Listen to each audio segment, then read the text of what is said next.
Comment dire? Je suis pas supposée... OK, là, je sors d'un pont, OK? Là, OK, comment dire? OK, je vais juste ouvrir ça. Donc, je prends le chemin. Puis là, je vois un panneau qui dit il faut que je tourne absolument à droite. Je peux pas comme aller plus droit, l'entrée est interdite.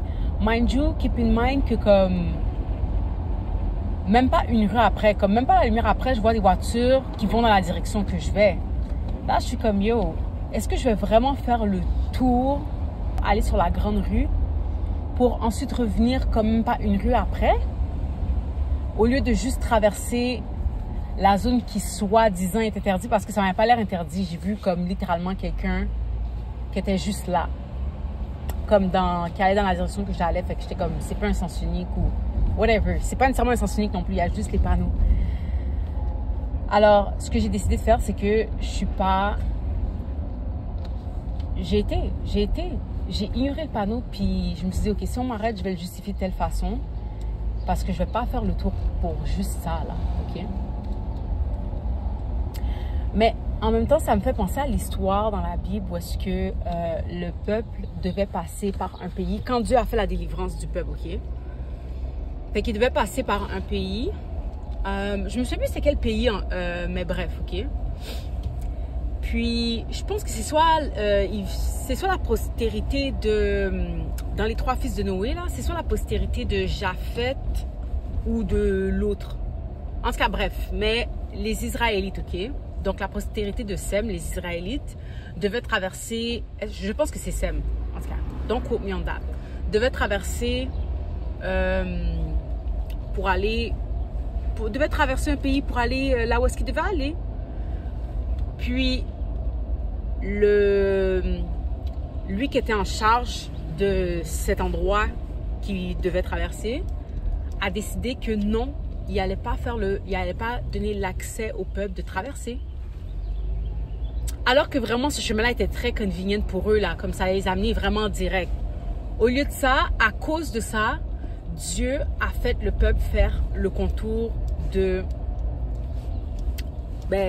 dans le désert pour pouvoir se rendre là où est-ce qu'il devait se rendre. Et ça me rappelle cette semaine, justement, on lisait Matthieu. Mon père le Saint-Esprit à travers mon père m'a révélé que comment dire, il respecte l'autorité. Dieu respecte l'autorité. Donc, mon père était en train de pointer que quand on regarde dans la Bible, on voit que Dieu respecte l'autorité parce qu'il était en train de faire une guérison. Puis après ça, il a dit le lépreux, c'était le lépreux, ouais. Puis tu sais, être lépreux, c'est comme être littéralement impur, ok? C'est comme ça qu'on pourrait le regarder dans l'aspect spirituel. Puis tout le monde avait peur d'eux. Parce que je pense que c'est une maladie de peau. Et là, Dieu les a guéris. Et puis là, il a dit aux lépreux, il a ordonné aux lépreux, allez vous faire montrer aux sacrificateurs. Et les sacrificateurs, c'est eux qui nettoyaient justement le peuple de leurs péchés. Donc, c'est eux qui sacrifiaient les animaux dans le temps là, de la loi. Et puis, c'est ça. Mais, ouais, c'est ça. C'était ça l'histoire en fait. Ok, ça, je me suis un peu perdue. Je sais pas pourquoi je disais ça. Donc, c'est ça l'histoire, parce que mon père disait, tu vois, même Jésus respecte l'autorité. Comme il a demandé aux gens qui étaient guéris d'aller se faire montrer aux sacrificateurs. Et c'est eux qui dirigeaient, qui avaient une position très importante dans leur région ou leur pays. Et donc, c'est ça. Dieu respecte lui-même l'autorité. Donc, tout ça pour dire que, en réalité, ce que j'aurais dû faire le tour.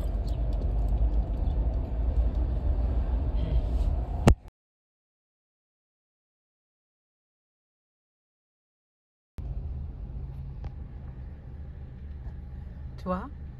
En tout cas, on va faire le tour.